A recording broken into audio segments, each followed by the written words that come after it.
ప్రభువునందు ప్రియులారా, ఈ సాయంకాలము విజ్ఞాపన కూడికకు చేరివచ్చిన ప్రతి ఒక్కొక్కరికి యేసు క్రీస్తు నామములో వందనములు. ఈ సాయంకాలము విజ్ఞాపన కూడికలో వర్తమానము అందించడానికి నాకు అవకాశం ఇచ్చిన స్థానిక సంఘములోని పెద్దలకు, సంఘానికి కృతజ్ఞతలు తెలియచేస్తూ ఉన్నాను. దేవుని గ్రంథములో నుండి కీర్తనల గ్రంథము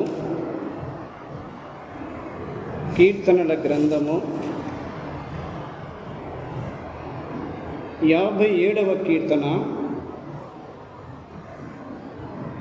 57వ కీర్తన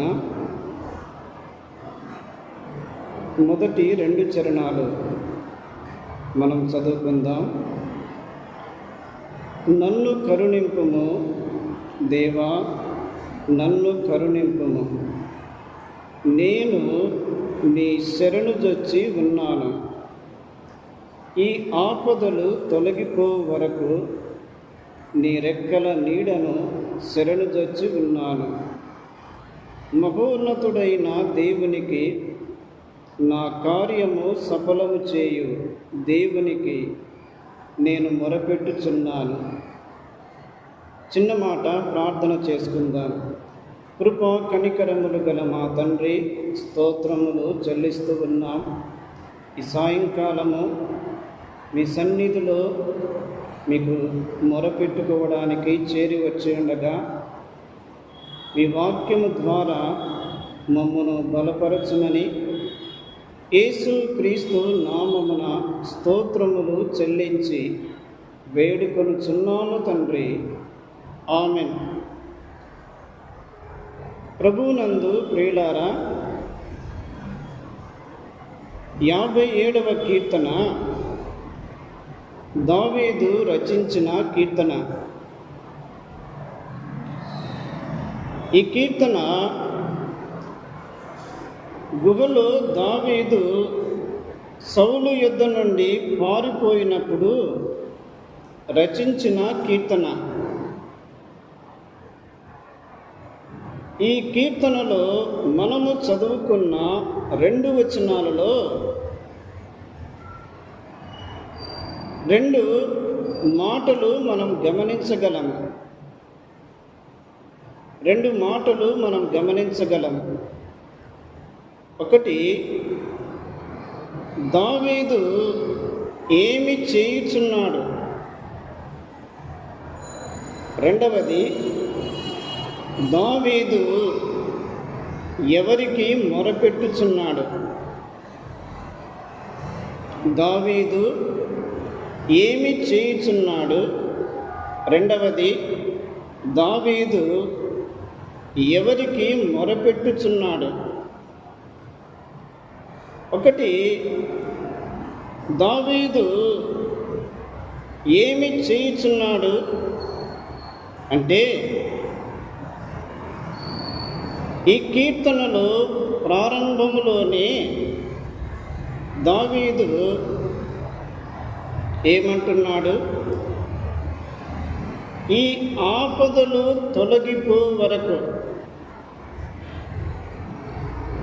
దావీదు యొక్క ప్రయాణములో ఆపదలు ఉన్నవి, ప్రతికూలమైన పరిస్థితులు ఉన్నవి, ప్రాణాపాయకరమైన పరిస్థితులు ఉన్నవి. సౌలు సేవకులు తరుముతూ ఉన్నారు. దావీదు అరణ్యములో ప్రయాణము చేస్తూ ఉన్నాడు. ఈ అరణ్యములో దావీదు ఏమి చేస్తున్నాడు అంటే, దేవునికి మొరపెట్టుచున్నాడు. దేవునికి మొరపెట్టుచున్నాడు. దావీదు యొద్ద సైన్యము 400 మంది ఉన్నారు. మరొక చోట వ్రాయబడి ఉంది, దావీదు యొద్ద సైన్యము 600 మంది ఉన్నారు. కానీ దావీదు ఆ ప్రమాదకరమైన పరిస్థితులలో, ఆ ఆపదలలో దావీదు తన యొద్దనున్న సైన్యము వైపు చూడలేదు. ఆ క్లిష్టమైన పరిస్థితులలో దావీదు దేవునికి మొరపెట్టుచున్నాడు. ఎందుకంటే దేవుని శక్తిని, దేవుని సామర్థ్యమును, దేవుని బలమును, దేవుని ప్రభావమును, దేవుని భద్రతను, దేవుని సార్వభౌమాధికారమును దావీదు తన అనుభవములో ఎరిగినవాడు. అందుకే దేవునికి మొరపెట్టుచున్నాడు. మన చుట్టూ ఎంతో మంది ఉన్నా మనము చూడవలసింది దేవుని వైపు చూడాలి. మొరపెట్టుట, ప్రార్థన చేయుట, బ్రతిమాలుకొనుట దేవుని మీద ఆధారపడుటను చూపిస్తూ ఉంది. దేవునికి మొరపెట్టుచున్నాడు. మనకు తెలుసు, ఇర్మియా గ్రంథము 33:3 నాకు మొరపెట్టును, నేను నీకు ఉత్తరమిచ్చేదను, నీవు గ్రహింపలేని గూఢమైన సంగతులు నేను నీకు తెలియచేతును. ఆయనకు మొరపెట్టినప్పుడు ఆయన తప్పక ఉత్తరమిచ్చువాడు, జవాబునిచ్చువాడు, సమాధానము పంపువాడు. 145వ కీర్తన 18-19 మనము చూస్తే, తనకు మొరపెట్టు వారికందరికీ, తనకు నిజముగా మొరపెట్టు వారికందరికీ యెహోవా సమీపముగా ఉన్నాడు. వారి మొర ఆలకించి వారిని రక్షించును. ఇక్కడ 2 మాటలు మనం గమనిస్తున్నాము. ఒకటి, మొరపెట్టుట, నిజముగా మొరపెట్టుట. మొరపెట్టుట అనగా అది తాత్కాలికముగా కనిపిస్తుంది. నిజముగా మొరపెట్టుట అంటే దేవుని మీద ఆధారపడుట, దేవుని వైపు చూచుట, దేవుని శక్తిని ఆశ్రయించుట.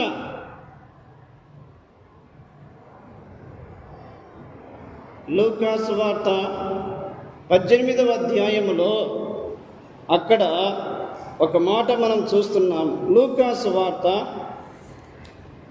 18వ అధ్యాయము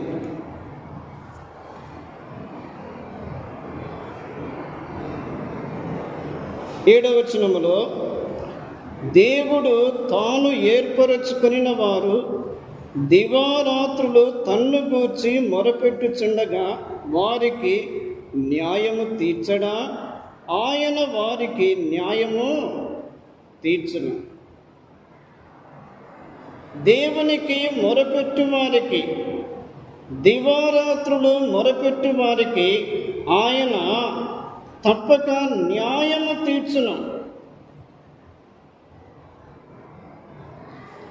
ఈనాడు ప్రార్థించేవారు, దేవుని సన్నిధిలో విలపించేవారు, దేవునికి మొరపెట్టేవారు, దేవుని పాదములు పట్టుకొని బ్రతిమాలేవారు కనబడుటలేదు. యెహెజ్కేలు గ్రంథములో వ్రాయబడి ఉంది, నేను ప్రాకారమును దిట్టపరచుటకును బద్దలైన సందులలో నిలుచుటకు ఎవడైనా ఒకడు కలడా అని విచారించుచున్నాడు. బద్దలైన సందులలో నిలిచేవారు, అనగా ప్రార్థించేవారు, విలపించేవారు, మొరపెట్టేవారు, బ్రతిమాలుకునేవారు, దేవుని సన్నిధిలో అడ్డుపడేవారు కావాలి అని ప్రభు ఎదురు చూస్తూ ఉన్నాడు. అందుకే దావీదు ఏమి చేయుచున్నాడు అంటే, దావీదు దేవునికి మొరపెట్టుచున్నాడు. రెండవది, దావీదు దేవునికి మొరపెట్టుచున్నాడు, కానీ దేవునిలో ఏమి గమనించాడు? 57వ కీర్తన 2వ వచనములో, మహోన్నతుడైన దేవునికి, నా కార్యము సఫలము చేయు దేవునికి నేను మొరపెట్టుచున్నాను. దావీదు తను ఉన్న పరిస్థితులలో దేవుడే కానీ ఎటువంటి దేవుడు? మహోన్నతుడైన దేవుడు, కార్యము సఫలము చేయు దేవుడు. దేవుని యొక్క ఉన్నతమైన స్థితిని దావీదు ఎరిగినవాడు. దేవుని ఉన్నతమైన స్థలమును దావీదు ఎరిగినవాడు. దేవుని ఉన్నతమైన అనుభవాన్ని దావీదు ఎరిగినవాడు. అందుకే మహోన్నతుడైన దేవునికి దావీదు మొరపెట్టుచున్నాడు కదా. యెషయా గ్రంథము 57వ అధ్యాయము 15వ వచనములో ఆయన ఎవరు? మహాగణుడు, మహోన్నతుడు, పరిశుద్ధుడు, నిత్య నివాసి, మహోన్నతమైన పరిశుద్ధ స్థలములో నివసించువాడు, నలిగిన వారి ప్రాణమును ఉజ్జీవింప చేయుటకు వినయము గల వారి యొద్దను, దీన మనస్సు గల వారి యొద్దను ఆయన నివసించుచున్నాడు. ఆయన మహోన్నతుడైన దేవుడు. ఆయన ఉన్న స్థలము కూడా మహోన్నతమైన స్థలము. అంటే ఉన్నతమైన స్థలములో నుండి దేవుడు భూలోకమును గమనిస్తూ ఉన్నాడు. ఆయన భూలోకమును గమనిస్తూ ఉన్నాడు. ఒక మాట మనం జ్ఞాపకం చేసుకుందాం. 137వ కీర్తన 137వ కీర్తన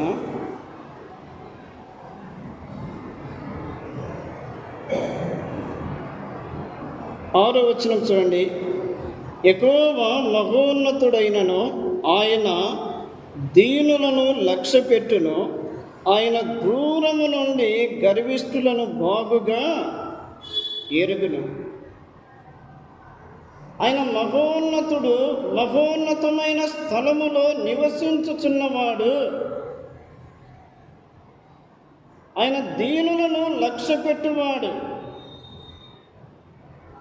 వినయము గల వారిని, దీన మనస్సు కలిగిన వారిని, లోబడే స్వభావము కలిగిన వారిని, తమ్మును తామే తగ్గించుకొనిన వారిని ఆయన దూరము నుండి ఆయన ఎరిగినవాడు. గర్విష్ఠులను ఎరిగినవాడు. దీనుల మీద ఆయన కనుదృష్టి నిలిపినవాడు. ప్రియులారా, దావీదు ఎంత గొప్ప దేవునికి ప్రార్థన చేస్తున్నాడు. దేవా, ఈ ఆపదలు తొలగిపో వరకు నీ రెక్కల నీడను నేను శరణుజొచ్చి ఉన్నాను. దేవుని భద్రత కొరకై, దేవుని కాపుదల కొరకై, దేవుని క్షేమము కొరకై ఆయన మొరపెట్టుకొనుచున్నాడు. 78వ కీర్తన 78వ కీర్తన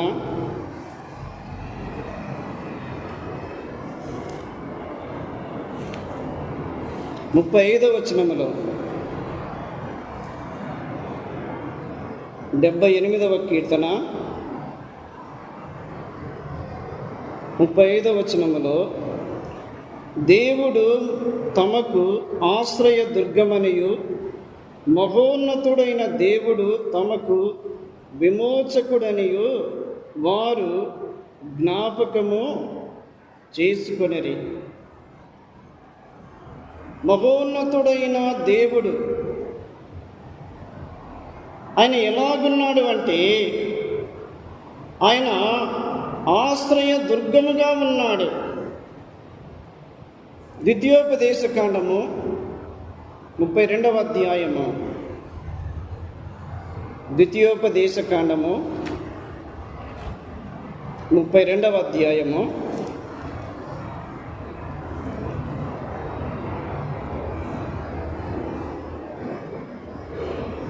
4వ వచనము.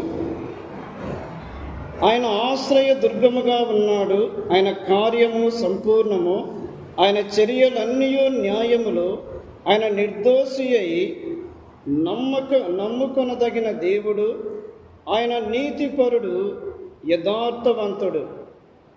కాబట్టి దేవుడు మహోన్నతుడైన దేవుడుగా దావీదు గుర్తించి ఎరిగి మహోన్నతుడైన దేవునికి దావీదు మొరపెట్టుకొనుచున్నాడు.